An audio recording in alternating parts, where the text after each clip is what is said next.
श्रीलंका में गृह युद्ध। जी हां, अभी की सबसे बड़ी खबर यही है अपने पड़ोसी मुल्क श्रीलंका से, जहां पर जनता सड़कों पर है, राष्ट्रपति भवन के अंदर है।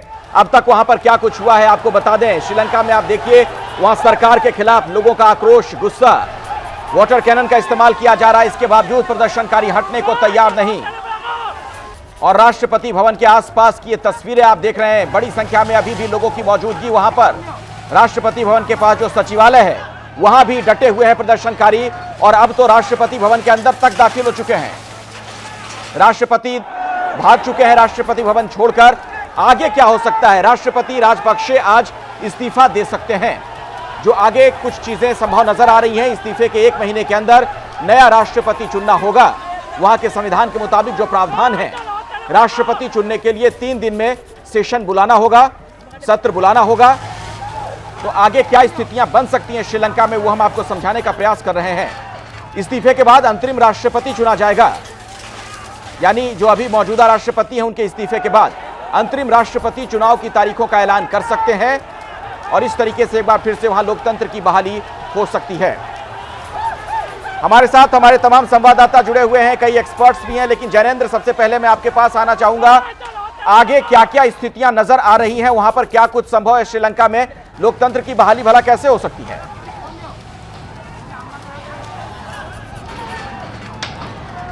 देखिए, निश्चित तौर पर जनता सड़क पर है। वो मौजूदा जो सरकार है उसको हटाने की मांग कर रही है। प्रधानमंत्री के जनता के दबाव में प्रधानमंत्री बदले जा चुके हैं। आज अब शायद राष्ट्रपति की बारी है। और जैसा आशीष जी ने बताया कि जो पर्दे के पीछे, हमें तो पर्दे के सामने का घटनाक्रम दिख रहा है, पर्दे के पीछे का घटनाक्रम निश्चित तौर पर इसकी तैयारी जो है वो चल रही है। जिस तरीके से आशीष जी ने जानकारी दी कि प्रधानमंत्री ने स्पीकर को संसद सत्र बुलाने का कहीं ना कहीं बुलाने की अपील की है, उसकी तैयारी रखने को कहा है, तो चीजें अब उसी दिशा में बढ़ रही हैं कि मौजूदा राष्ट्रपति के इस्तीफे के बाद अंतरिम राष्ट्रपति जो है वो किसी को जिम्मेदारी दी जा सकती है कि वो कार्यभार संभालें, और इसके बाद नए सिरे से चुनाव की प्रक्रिया जो है वो शुरू हो। लेकिन यहां पर एक कठिन परीक्षा से गुजरना होगा श्रीलंका को, क्योंकि जो नई, अगर चुनाव की प्रक्रिया में चले जाएंगे तो फिर जो आर्थिक सुधार जिसकी बात हो रही है, फिलहाल जो संकट है उससे निकालने की जो बात हो रही है, वो फिर कौन वो डिसीजन मेकिंग करेगा, वो फैसले कौन करेगा, ये एक बड़ा सवाल खड़ा हो जाएगा। और फिर जब अगली सरकार चुनकर आएगी, उनके सामने भी एक बहुत बड़ी चुनौती होगी श्रीलंका को इस हालत से निकालने। मैं इस पर आगे आपसे बात करूंगा, लेकिन चूंकि आप खुद जा चुके हैं श्रीलंका में, ये जिन जगहों की तस्वीरें हम दिखा रहे हैं वहां पर भी आप मौजूद थे, जरा बताएंगे क्या इन तस्वीरों के बारे में? बिल्कुल अखिलेश जी, जो मुख्य प्रदर्शन है, जो हजारों की भीड़ हमें नजर आ रही है और हमें पाए नजर आ रहे हैं, पिलर्स नजर आ रहे हैं, वो राष्ट्रपति सचिवालय की तस्वीरें हैं, प्रेसिडेंट सेक्रेटेरिएट, जहां पर कि शायद कई हफ्तों से राष्ट्रपति जो है वो पहुंचे ही नहीं है। और वो राष्ट्रपति थे कहां? वो थे अपने आवास में, जहां से अब उन्हें जनता के दबाव में भागना पड़ा है। तो मुख्य जो हजारों की भीड़ नजर आ रही है वो मुख्य प्रदर्शन स्थल है श्रीलंका का। श्रीलंका में बीते 100 दिनों से श्रीलंका की राजधानी कोलंबो में उसी जगह पर हजारों लोग रोज इकट्ठे हो रहे हैं, प्रदर्शन कर रहे हैं। चुनिंदा लोग, कुछ नौजवान जो है वो 24 घंटे वहां पर मौजूद रहते हैं, लेकिन ज्यादातर लोग जो है आम मिडिल क्लास लोग सुबह वहां पहुंचते हैं, पूरे दिन प्रदर्शन करते हैं और फिर चले जाते हैं। ये प्रदर्शन वीकेंड्स में, यानी शनिवार और रविवार को और ज्यादा बढ़ जाता है। तो आज शनिवार का दिन है, आज जाहिर सी बात है प्रदर्शनकारियों की संख्या वहां पर आम दिनों के मुकाबले काफी ज्यादा है, और आज उन प्रदर्शनकारियों में से एक बड़ी संख्या ने राष्ट्रपति आवास का कूच किया, राष्ट्रपति आवास के अंदर चले गए और स्थिति को भांपते हुए राष्ट्रपति को पद छोड़ना पड़ा। पूरे श्रीलंका में प्रदर्शन हो रहा है। गाले, जहां पर कि श्रीलंका और ऑस्ट्रेलिया का टेस्ट मैच चल रहा है, वहां पर भी प्रदर्शन देखने को मिल रहा है। पूरे श्रीलंका में इस तरीके की तस्वीरें हैं। मुख्य प्रदर्शन कोलंबो में हो रहा है, चूंकि वो राजधानी है, वहां पर तमाम भवन है, इमारतें हैं जहां से सरकार ऑपरेट करती है। उन्हीं भवनों के बाहर प्रदर्शन जो है वो बीते 100 दिनों से चल रहा है और आज उसका क्लाइमेक्स देखने को मिल रहा है। जैनेंद्र, मैं आपको बीच में रोक रहा हूं, दरअसल एक बड़ी खबर और भी आ रही है कि वर्दी वाले तक अब इस प्रदर्शन में शामिल हो चुके हैं। इस पर विस्तार से आगे हम दर्शकों को जानकारी देंगे, और जो तस्वीरें सामने आ रही है वो भी हम आपको दिखाएंगे। आप जुड़े रहिए हमारे साथ। श्रीलंका में राष्ट्रपति भवन के अंदर तक प्रदर्शनकारी घुस चुके हैं। तस्वीरें आपको दिखाते हैं कि इस तरीके से बड़ी संख्या में लोगों का समर्थन है इस आंदोलन को, इस प्रदर्शन को। जनता शामिल है, पुलिस वाले तक विरोध में शामिल हो गए हैं, और सनत जयसूर्या को आप देख रहे हैं, मशहूर क्रिकेटर, वो भी जनता के साथ सड़क पर नजर आ रहे हैं। इसी से आप अंदाजा लगाइए कि ये जो पूरा प्रदर्शन है, जो आंदोलन है, इसे किस तरीके से वहां की जनता का समर्थन, हर तबके का समर्थन, ये तस्वीरें जो आप देख रहे हैं, देखिए किस तरीके से सरकार के खिलाफ लोगों में गुस्सा है, आक्रोश है। आशीष हमारे साथ जुड़े हुए, हमारे सहयोगी आशीष, ये तस्वीरें जो हम दिखा रहे हैं उस पर तो बात होगी भी, आगे भी हम आपसे बात करेंगे, लेकिन जरा मुझे ये भी बताइए, आप इतिहास के भी छात्र रहे हैं, ऐसा लग रहा है जैसे कुछ जो क्रांतिकारी आंदोलन अलग अलग देशों में हुए, चाहे वो फ्रेंच रेवोल्यूशन हो या फिर यूएसएसआर के विखंडन के दौरान की तस्वीरें हमने देखी, क्या कुछ मिलती जुलती तस्वीर दिख रही है आपको? बिल्कुल, आक्रोश तो बिल्कुल वैसा ही है, बिल्कुल सही आप पैरेलल्स ड्रॉ कर रहे हैं, लोगों की नाराजगी वैसी ही दिख रही है। फ्रेंच रेवोल्यूशन तो लग रहा है कि दोबारा से आंखों के सामने रिक्रिएट हो गया है अखिलेश। और इसके अलावा मैं आपको एक और उदाहरण देता हूं, 2005 का आप इमीडिएट पास्ट में याद करें, माओवादियों का आंदोलन नेपाल में। मुझे याद है कि मैं वहां पर था, जितनी दूर तक आंखें नजरें जाती थी लगता था लाल रंग का सैलाब आया हुआ है जब माओवादी आंदोलन पर उतरे थे, और आखिरकार राजा को भी इसी तरह से वहां पर अपना पैलेस छोड़ करके भागना पड़ा था, जैसी तस्वीरें आज हम देख रहे हैं। तो निश्चित तौर पर इतिहास इस बात की गवाही देता है कि इस तरह के आंदोलन, लोगों में जब आक्रोश होता है अपनी ही चुनी हुई सरकार या अगर वहां पर मोनार्की हो उनके खिलाफ, तो ऐसा ही निकलता है, सड़क पर निकलते हैं, हजारों लाखों की हुजूम निकलती है। और यहाँ पर तो सिचुएशन और भी ज़्यादा अक्यूट हो जाती है अखिलेश, क्योंकि यहाँ पर अब लोगों के पास खाने पीने की चीज़ें नहीं है, अपनी स्वास्थ्य की व्यवस्था नहीं है, दवाइयाँ नहीं है, बच्चों को क्या खिलाएं क्या पिलाएं, बिजली नहीं है, पेट्रोल नहीं है, फ्यूल नहीं है। ऐसी सूरत में आम आदमी करे तो क्या करे, और इसी वजह से आखिरकार सब्र का बांध टूटा है और ये सभी लोग सड़क पर उतर आए हैं अपना आक्रोश जताने के लिए। और अब ये मांग की जा रही है कि सरकार को बदलनी होगी और उनको बेहतर अर्थव्यवस्था देने के लिए नया रोड मैप लोगों के सामने रखना होगा। जी, हमारे साथ एक और खास मेहमान जुड़ गए हैं, अशोक सज्जनहार साहब हैं, आप भी राजनीतिक रह चुके हैं। अशोक जी, तस्वीरें तो लगातार दर्शकों को हम दिखा रहे हैं, वहां के हालात पर हम चर्चा कर रहे हैं, वजहों पर चर्चा कर रहे हैं, लेकिन ये तस्वीर भारत के लिए कितनी बड़ी चिंता की बात है, क्योंकि हमारे तमाम जो पड़ोसी मुल्क हैं, ज्यादातर जगहों पर आप देखें तो चुनी हुई सरकारें पिछले दिनों में कमजोर हुई हैं। जी, आप बिल्कुल ठीक कह रहे हैं, चिंता की बात यकीनन बहुत है। और इसीलिए आपने देखा होगा जो इस साल के शुरू से ही, इस साल के केवल शुरू से नहीं, इससे पहले से भी भारत श्रीलंका की भरपूर सहायता करने का प्रयास कर रहा है। और जैसे मेरे विचार से आपने अपनी चैनल पर बड़ी अच्छी तरह दिखाया होगा, पिछले कुछ महीनों में, जो इस साल में करीब पिछले 6 महीनों में हमने करीब $3.5 बिलियन का सहायता जो है वो श्रीलंका को दी है। चाहे वो दवाइयाँ लेने के लिए हो, चाहे वो खाद्यान्न पदार्थ लेने के लिए हो, या फिर तेल पेट्रोल लेने के लिए हो, क्रूड ऑयल लेने के लिए हो, तो हमने बहुत सहायता की है। परंतु अगर आप मुझे इजाज़त दें अखिलेश जी, मैं 2 बातें इसमें कहना चाहूँगा। और चीज़ जो ये डेमोन्स्ट्रेशन हो रही है जिसके ऊपर आप बड़ा अच्छा डिस्कशन कर रहे थे, देखिए, एक ये यहाँ पर जो प्रोटेस्ट और डेमोन्स्ट्रेशन हो रहा है, इसका कोई लीडर नहीं है। ये spontaneous organic type of protest और डेमोन्स्ट्रेशन है। तो आपने ये पॉलिटिकल तो अपने एंड्स अचीव कर लिए हैं। आपने पहले उनको, प्रधानमंत्री थे महिंदा राजपक्षे, उनको आपने 9 मई को वहाँ से हटा दिया, उनको भी बाहर भाग कर जाना पड़ा, त्रिनकोमली नेवल बेस में उनको शरण लेनी पड़ी। आज हम देख रहे हैं गोटाबाया राजपक्षे भी जा रहे हैं, इस्तीफा दे देंगे शायद, परंतु इनका कोई लीडरशिप नहीं है। तो ये बिल्कुल टोटल केओटिक एनार्किक सिचुएशन है। दूसरी बात है, जैसे हम बात कर रहे थे, जो यहाँ पर डेमोक्रेसी फिर से, लोकतंत्र फिर से बहाल हो जाएगा। देखिए, श्रीलंका में डेमोक्रेसी का डेफिसिट नहीं था, डेमोक्रेसी तो वहाँ पर थी, इलेक्शंस हुए थे।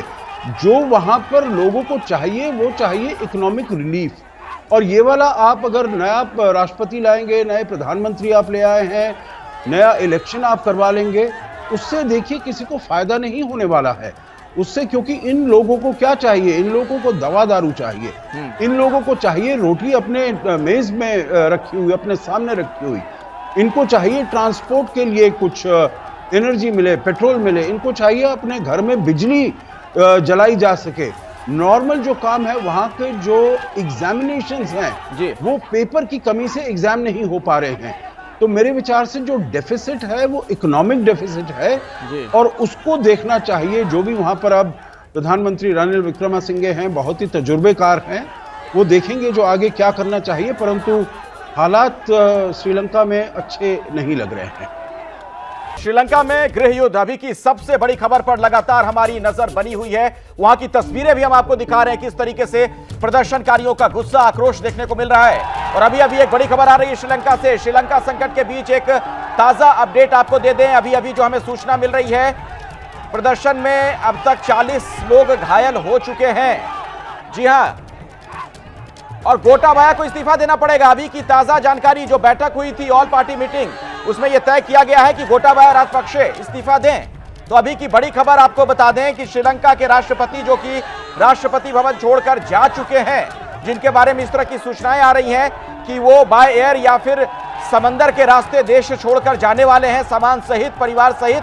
खबर यह है कि उन्हें इस्तीफा देना पड़ेगा, क्योंकि गोटाबाया ने खुद यह बात कही थी कि जो भी आज की बैठक में फैसला लिया जाएगा वो मुझे मंजूर होगा। तो बैठक में यह फैसला ले लिया गया है कि वो इस्तीफा दे दें। तो आशीष, क्या यह माना जाए कि अब कोई समाधान यहां से निकलता हुआ दिख रहा है? सड़कों पर जो अराजकता की स्थिति है वो ठीक हो जाएगी? देखिए, ठीक हो जाएगी ये तो अभी कहना थोड़ा सा जल्दीबाजी होगा, लेकिन मुझे लगता है एक रीअश्योरेंस, एक कदम बड़ा उठाया हुआ, जो कि लगातार मांग की जा रही थी लोगों की तरफ से। मेन जो नाराजगी थी, गो गोटा गो का जो नारा दिया गया था, वो मुझे लगता है कि पैसिफाई करने के लिए एक बहुत बड़ा कदम होगा। और इसी बात के संकेत मिल रहे थे जब ये इशारा किया गया था, प्राइम मिनिस्टर की तरफ से स्पीकर से रिक्वेस्ट किया गया था सेशन को बुलाने का, और उसके बाद जब स्पीकर ने यह तय किया कि सभी दलों को बुला करके सभी नेताओं के साथ बैठ करके फैसला लिया जाएगा, और राष्ट्रपति का यह कहना कि वो सभी के फैसले को मानने के लिए तैयार है, संकेत मिल गए थे। और ये बहुत बड़ी खबर है कि गोटाबाया राजपक्षा अपना पद अब छोड़ेंगे। अब उनसे बाकायदा इस बैठक के बाद प्रधानमंत्री निवेदन करेंगे कि अपना पद त्यागें, उनका इस्तीफा होगा। और मुझे लगता है लार्जली लोगों का गुस्सा अब फिलहाल कुछ समय के लिए शांत हो सकता है, और वो देखने के लिए कम से कम राजी हो सकते हैं कि उनकी इस बड़ी मांग को मान लिया गया है। तो अब आगे आर्थिक सुधारों के लिए सरकार क्या कदम उठाएगी और देश का अगला नया राष्ट्रपति बनेगा कौन? अशोक सज्जनहार साहब, सवाल यह है कि अगर आप इस्तीफा दे भी देते हैं गोटाबाया राजपक्षे, तो क्या यहां से कोई समाधान निकल जाएगा या फिर बहुत देर कर दी उन्होंने? देखिए, मेरे विचार से तो काफ़ी देर हो चुकी है, और केवल अंदरूनी तरीके से कोई समाधान निकलने वाला नहीं है। क्योंकि अगर देश के पास पैसा नहीं है और वो कैसे लाएंगे, कुछ वो इंपोर्ट नहीं कर पा रहे हैं, उनके पास कोई पेट्रोल लेने के लिए, एनर्जी लेने के लिए, इंपोर्ट करने के लिए कोई साधन नहीं है। हमको मालूम है गोटाबाया राजपक्षे ने राष्ट्रपति पुतिन से भी बात की थी, जो उनको वो तेल निर्यात करें, उसमें का भी क्या हुआ कुछ मालूम नहीं है। IMF के साथ जो बातचीत चल रही थी वो भी कहीं आगे नहीं बढ़ी है। तो ये सब दिक्कतें वहाँ पर हैं, और केवल गोटाबाया राजपक्षे के जाने से ये दिक्कतें हल नहीं होने वाली हैं। इन दिक्कतों को हल करने के लिए अगर उनको रोटी चाहिए, इंपोर्ट चाहिए, तो फिर उनको, और जैसे भारत। अशोक जी, मैं बीच में आपको माफी के साथ रोक रहा हूं, दोबारा मैं लौटूंगा आपके पास। आशीष हमें कुछ नई जानकारी देने वाले हैं। आशीष, देखिए अखिलेश, दो बड़ी जानकारी मिल रही है। एक, ऑल पार्टी गवर्नमेंट बहुत जल्द वहां फॉर्म होगी, और दूसरी जो जानकारी मिल रही है वो कि स्पीकर टेम्पररी प्रेसिडेंट की भूमिका निभाएंगे फिलहाल वहां के कॉन्स्टिट्यूशन, संविधान के मुताबिक। तो ये बड़ी दो चीजें हमें पता चली हैं। एक, वहां के पार्लियामेंट के स्पीकर टेम्पररी प्रेसिडेंट बनेंगे, और दूसरा, ऑल पार्टी गवर्नमेंट जल्द से जल्द वहां बनाई जाएगी। लीडर्स ने बैठक के बाद गोटाबाया राजपक्षे को इस्तीफा देने को कह दिया है। स्पीकर नए इंटरिम प्रेसिडेंट कहें, टेम्पररी प्रेसिडेंट होंगे, और नया ऑल पार्टी गवर्नमेंट जल्द से जल्द वहां बनाई जाएगी। तो ये दो बड़ी खबरें हैं। आशीष, आपने बताया कि अब वहां पर ऑल पार्टी सरकार बनेगी, सभी पार्टियों के प्रतिनिधि उसमें होंगे। तो श्रीलंका से अभी की एक बड़ी खबर हमारे सहयोगी आशीष कुमार देते हुए, स्पीकर अब वहां पर अंतरिम राष्ट्रपति बनेंगे। अभी जो फैसला लिया गया ऑल पार्टी मीटिंग में, उसमें फैसला यह लिया गया कि गोटाबाया राजपक्षे इस्तीफा दें, और वहां पर तमाम दलों के जो नुमाइंदे हैं, आशीष, क्या इसका मतलब यही है ना कि तमाम दलों के जो प्रतिनिधि हैं उन्हें मिलाकर एक सरकार बनाई जाएगी? जी हाँ, बिल्कुल। ये कोशिश पहले भी राजपक्षे ने की थी, और 2-3 लोगों को उन्होंने ये ऑफर दिया भी था कि वो इस सरकार में आए और मिलीजुली सरकार बनाने की कोशिश करें, आर्थिक स्थिरता देने के लिए, लेकिन वो मटेरियलाइज नहीं हो पाया था। अभी ये बैठक बड़ी महत्वपूर्ण थी, स्पीकर ने बुलाई थी, और इसमें लार्जली सब में सहमति बन गई है कि ऑल पार्टी गवर्नमेंट बनेगी, जल्द से जल्द बनेगी। एक रास्ता बीच का निकाला गया है, और तब तक के लिए स्पीकर, अभी राजपक्षे के इस्तीफे के बाद स्पीकर टेम्पररी प्रेसिडेंट की भूमिका निभाएंगे। ये दो बड़ी महत्वपूर्ण बात है, और मुझे लगता है कि जब सभी दल एक साथ आएंगे तो लार्जली लोगों को कन्विंस करने के लिए राजी हो सकते हैं, और इंटरनेशनल एड्स भी मिल सकती हैं कि अब एक नई गवर्नमेंट इन प्लेस आ रही है जो लोगों का भरोसा जीतने के लिए नए आर्थिक नीतियों को आगे बढ़ाएगी। अशोक सज्जनहार साहब, देखिए, अगर इस तरीके से वहां सरकार बन जाती है तब तो हो सकता है श्रीलंका के लिए ठीक रहे, वरना तो जो आप बात कह रहे थे उसी से जुड़ा मेरा सवाल है। ये जो भीड़ नजर आ रही है, जो प्रदर्शनकारी हैं, इनका कोई नेता तो है नहीं। अब ऐसी स्थिति में फैला आर्थिक संकट से श्रीलंका कैसे निकलेगा? कहीं ऐसा ना हो कि फौज के हाथ में वहां पर गद्दी चली जाए, चीन की कोई कठपुतली सरकार बन जाए? जी, आप बिल्कुल ठीक कह रहे हैं। देखिए, ये जो अभी दो खबरें सुनाई हैं, मेरे विचार से ये बहुत ही रीएश्योरिंग है, बहुत ही इससे थोड़ा विश्वास जगता है इसकी जो आगे चलते हुए श्रीलंका अपने वहाँ पर जो हालात है उसके ऊपर अच्छा काबू कर पाएगा, अच्छा कब्जा कर पाएगा। मैं ये इसलिए कह रहा हूँ, जो जैसे हम बात कर रहे हैं, जैसे मैं कह रहा था, जो ये पॉलिटिकल प्रॉब्लम तो है नहीं, पॉलिटिकल इशू इतना नहीं है, परंतु पहले जब गोटाबाया राजपक्षे ने ये ऑफर किया था, जो हम एक नेशनल गवर्नमेंट बनाना चाहते हैं, आप सभी जो ऑपोजिशन के लीडर्स हैं, आप सभी आइए एक नेशनल गवर्नमेंट फॉर्म करिए। कोई भी नेशनल ऐसे ऑपोजिशन में जो लीडर था वो सामने नहीं आया, क्योंकि वो अपने को गोटाबाया राजपक्षे के साथ मिलाकर अपने को टेंट नहीं करना चाहते थे, जो उनके ऊपर भी गोटाबाया राजपक्षे का या राजपक्षे परिवार का धब्बा लग जाता, क्योंकि अब 2 साल बाद इलेक्शन होने वाले हैं वहां पर।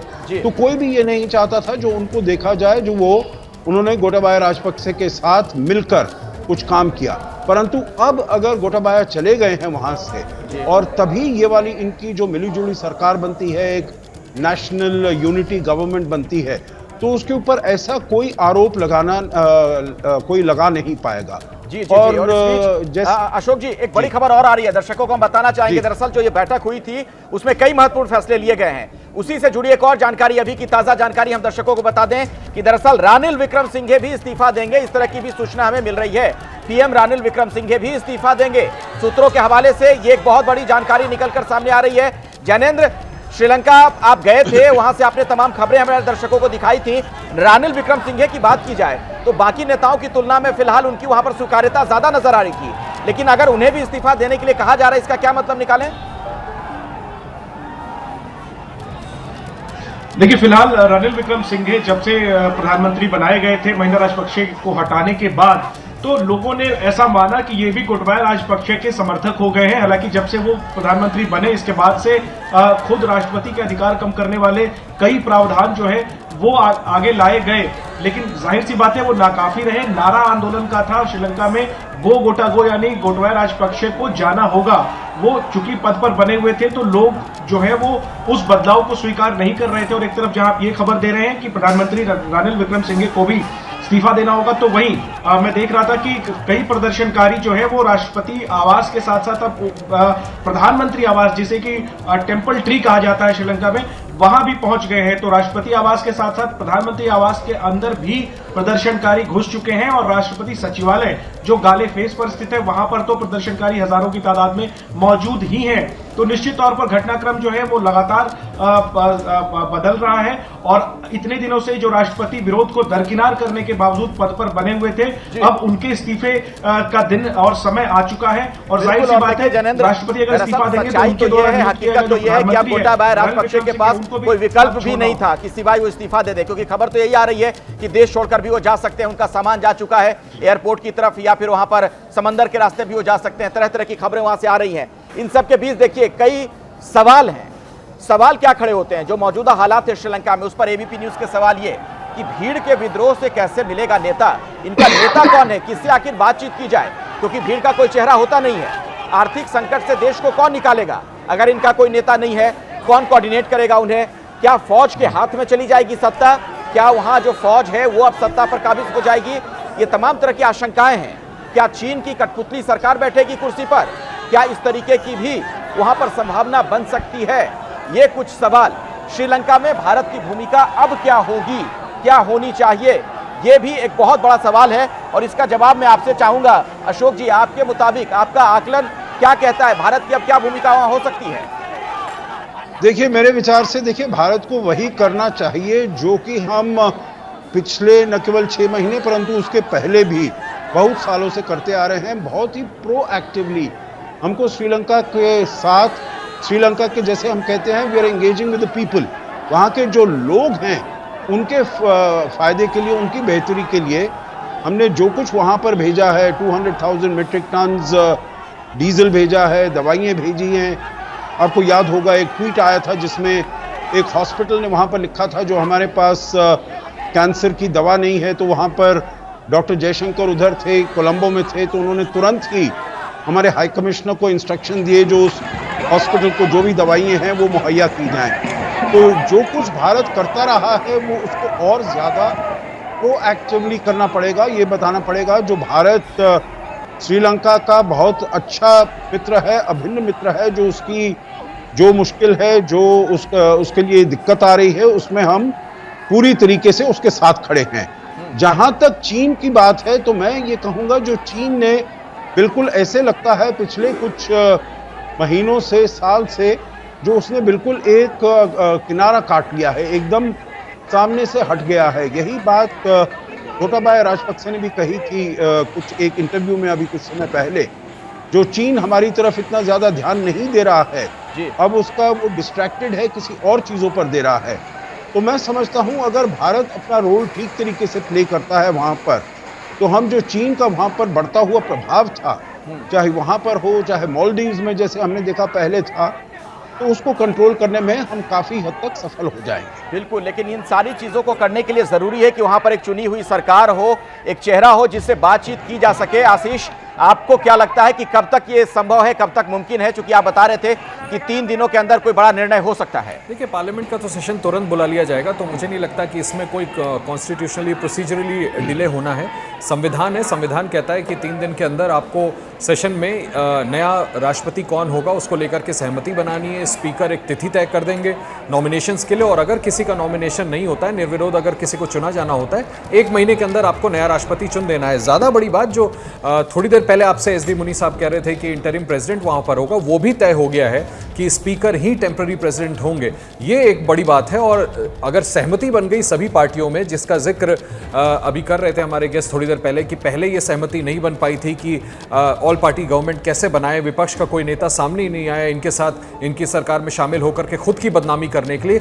ये सहमति बन जाना श्रीलंका के लिए मुझे लगता है बड़ी रिस्पाइट है। इकोनॉमिकली जो क्रंच है वहां पर, फाइनेंशियली जो वो बैंक्रप्सी है, उसको एड्रेस करने के अपने तरीके भी होंगे उनके, और निश्चित तौर पर भारत और तमाम दूसरे देश भी उनकी पूरी मदद करने की कोशिश करेंगे। लेकिन ये बड़ी बात है कि एक नई सरकार को लेकर, साझा सरकार को लेकर सहमति बन गई, और 3 दिन तो संविधान ही कहता है, 3 दिन के अंदर मुझे लगता है कि जो सहमति बनी है, हमें उसका हमें ये देखने को मिलेगा कि सेशन के पार्लियामेंट की सेशन बुलाई जाएगी और उसके अंदर नई सरकार को चुनने का की प्रक्रिया भी आगे बढ़ जाएगी और नए राष्ट्रपति की प्रक्रिया भी आगे शुरू हो जाएगी। चलिए, तो गोटाबाया तो गए, लेकिन उनके जाने से क्या जनता की जो नाराजगी है वो दूर हो जाएगी? ये एक बड़ा सवाल बना हुआ है। आगे क्या हो सकता है? श्रीलंका में जो हालात बनते हुए नजर आ रहे हैं, क्या क्या संभावनाएं हैं? राष्ट्रपति गोटाबाया इस्तीफा देंगे, चूंकि उन्होंने ये बात खुद कही थी कि ऑल पार्टी मीटिंग में जो तय होगा उसे मानूंगा, तो तय हुआ है कि इस्तीफा दें वो। पीएम रानिल विक्रमसिंघे भी इस्तीफा देंगे, यह भी तय किया जा चुका है। बैठक में यह भी निर्णय लिया गया है। मौजूदा स्पीकर बनेंगे अंतरिम राष्ट्रपति, ये एक बड़ी जानकारी आशीष ने अभी थोड़ी देर पहले दी है। और सर्वदलीय सरकार बनेगी, यानी एक मिलीजुली सरकार होगी, ऐसी सरकार होगी जिसमें तमाम दलों के नुमाइंदे होंगे।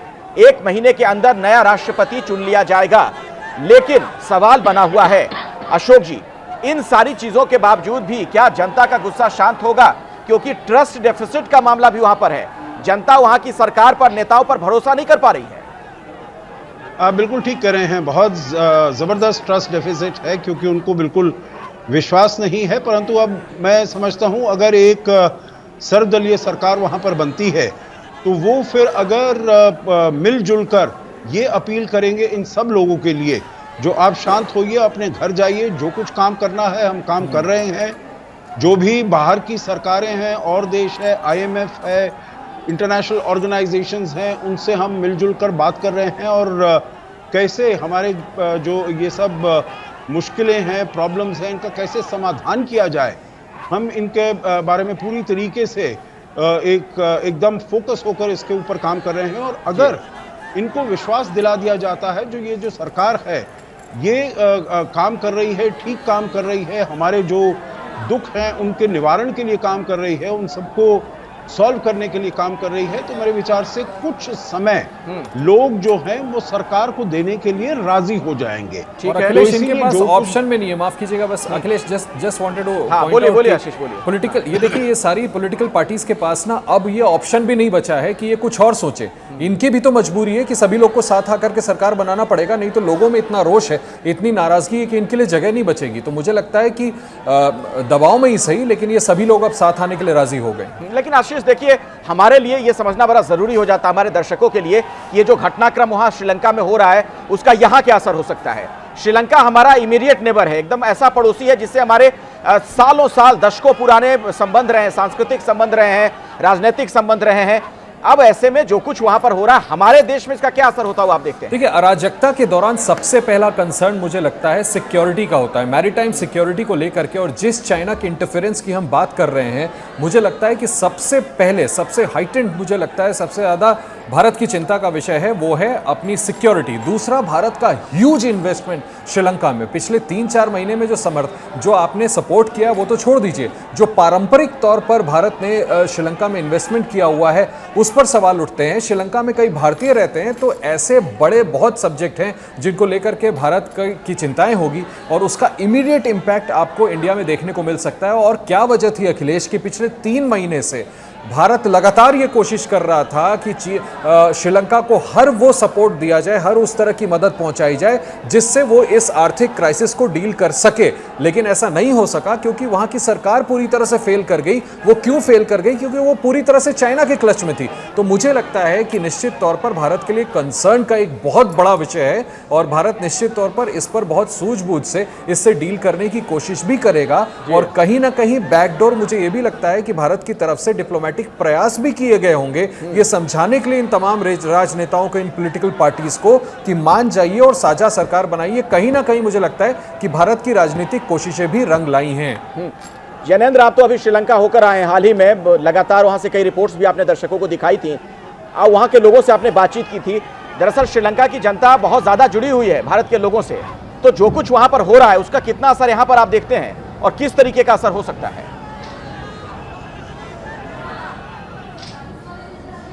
देखिए, हालात वहां पर क्या बेकाबू हो जाते हैं, हाथ से निकल जाते हैं या नहीं, इस पर सब कुछ निर्भर करेगा। फिलहाल तो श्रीलंका एक आर्थिक क्राइसिस से गुजर रहा है और एक पॉलिटिकल क्राइसिस यह है कि जो लीडरशिप है वर्तमान, वो लोगों का भरोसा खो चुकी है।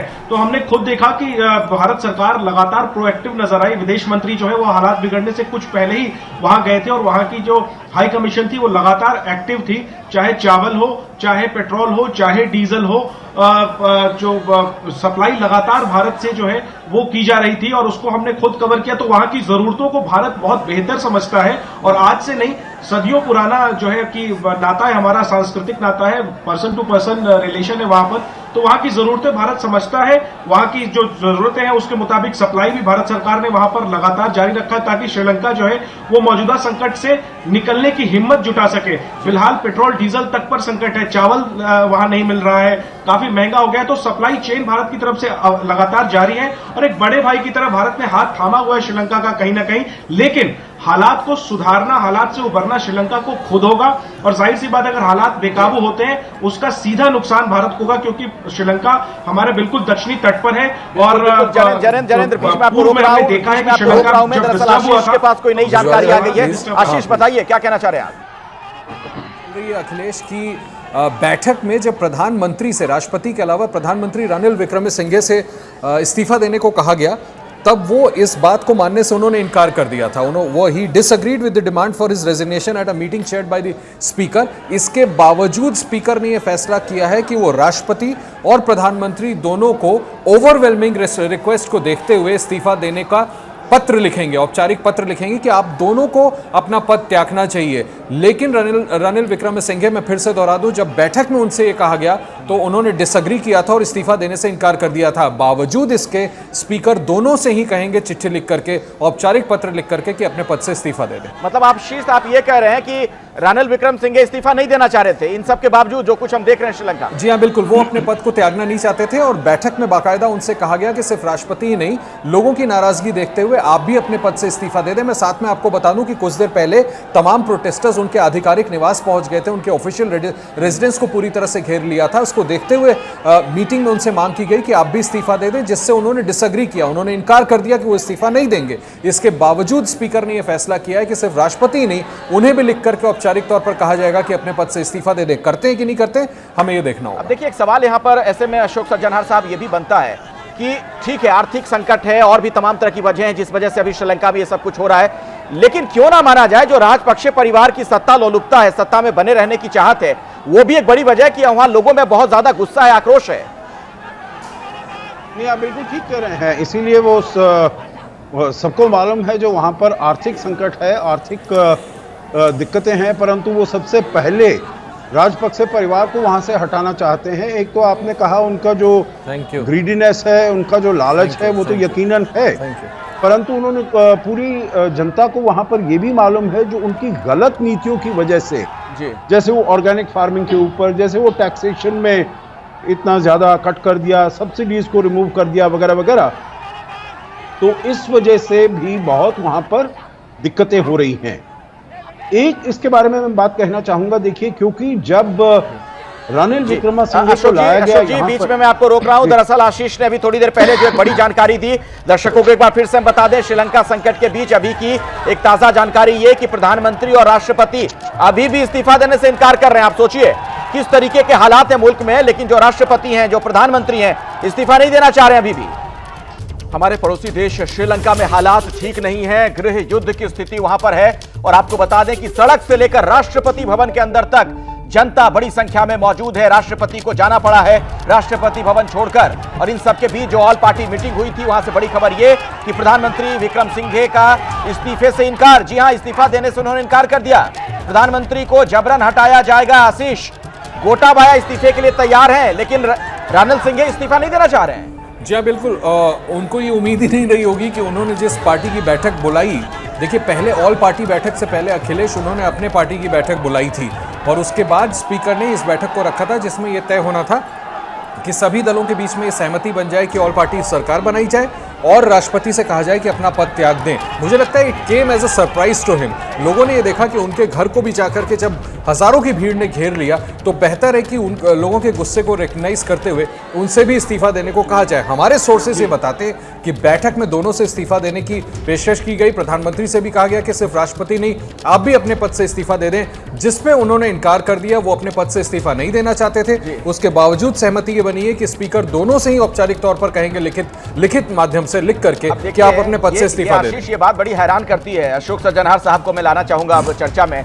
अशोक जी, अभी भी वहां के प्रधानमंत्री इस्तीफा नहीं देना चाह रहे हैं। मतलब जनता का आक्रोश, गुस्सा कुछ इस तरीके से सड़क से लेकर राष्ट्रपति भवन में नजर आ रहा है और अभी भी कुर्सी से चिपके रहना चाहते हैं प्रधानमंत्री। देखिए, मेरा जो इसमें नजरिया है थोड़ा सा इससे अलग है, क्योंकि ये जो रानिल विक्रमसिंघे आए हैं ये केवल 1.5-2 महीने पहले आए हैं। तो ये जो भी यहाँ पर हालात ऐसे हुए हैं, ये आप उनके सर नहीं मर सकते हैं, रानिल विक्रमसिंघे के सर नहीं मर सकते हैं। ये वाला जो सब काम किया है ये राजपक्षे परिवार ने किया है। तो गोटाबाया जाएंगे, महिंदा राजपक्षे पहले चले गए, बादल राजपक्षे पहले चले गए, तो इसीलिए ये तो एज एन इमरजेंसी मेजर लाए गए थे रानिल विक्रमसिंघे 1.5 महीने पहले।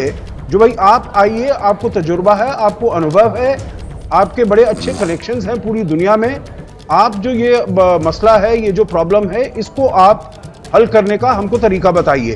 तो वो तो 1.5-2 महीने से आए हैं और वो वहां पर काम कर रहे हैं। तो इसीलिए मैं तो नहीं समझता हूं जो ये वाला कोई भी इसका श्रेय या इसका उनके ऊपर जाता है, रानिल विक्रमसिंघे के ऊपर जाता है। तो मैं तो ये समझता हूं जो उनका कहना बिल्कुल ठीक है, जो वो तो बिल्कुल राजपक्षे परिवार के गुट में नहीं है, वो तो उस बाहर के हैं।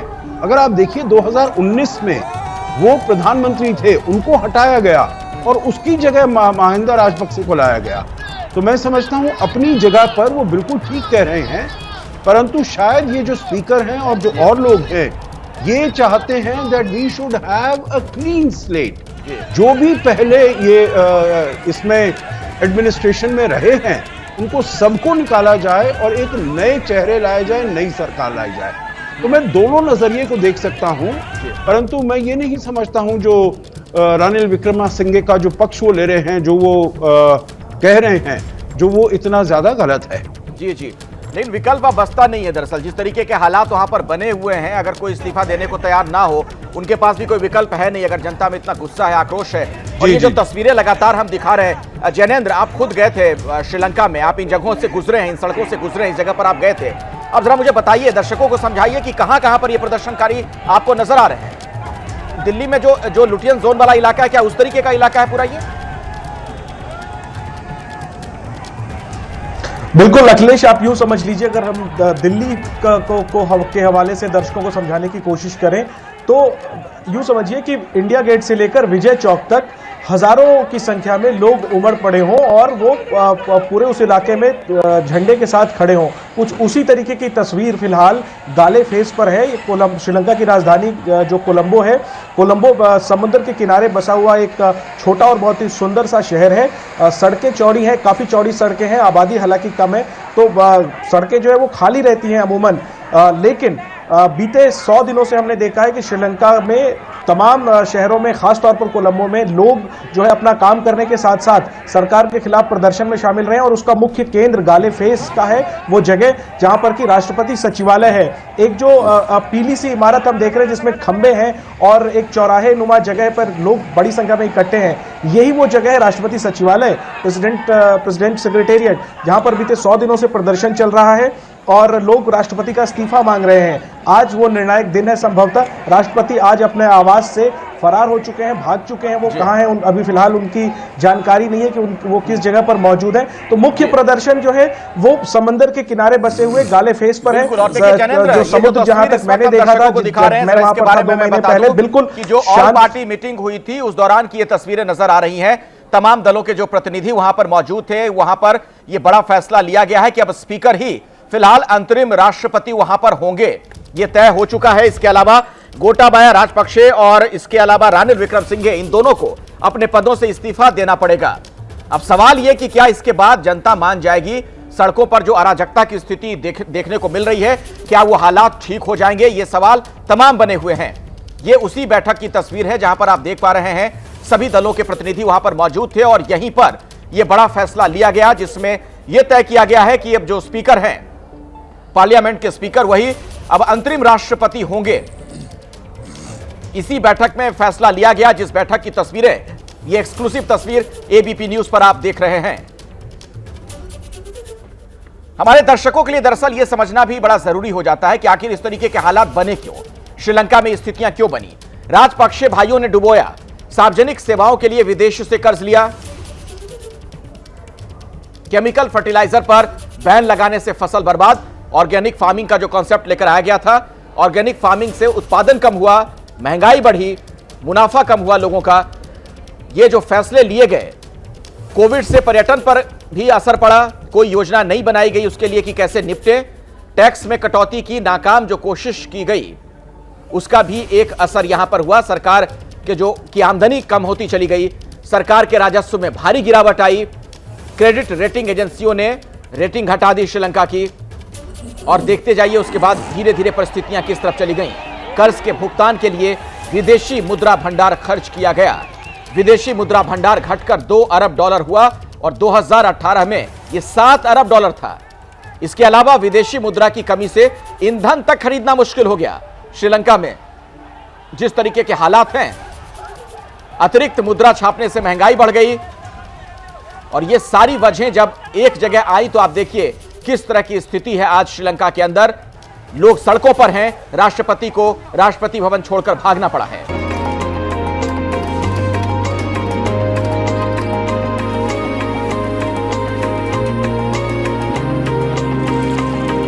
वो बहुत दूर है।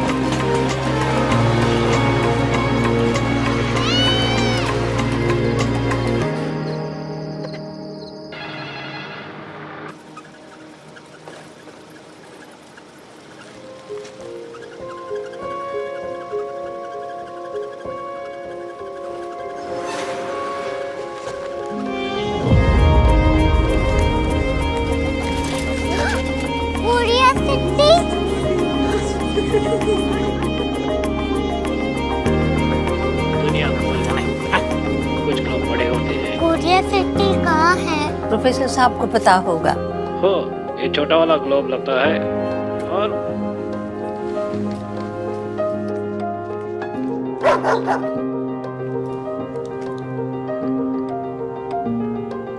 पता नहीं, मेरी बेटी से जाके मिल लो, शायद उसे मालूम हो।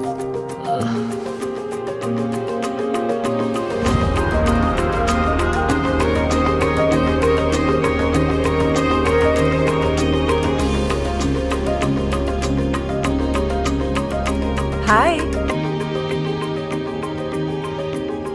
बाबा ने भेजा है। Come here. Korea city. Korea city नहीं, क्यूरियोसिटी। वो क्या? That's what brought you here? जो तुम्हें यहाँ तक ले आया। क्यूरियोसिटी।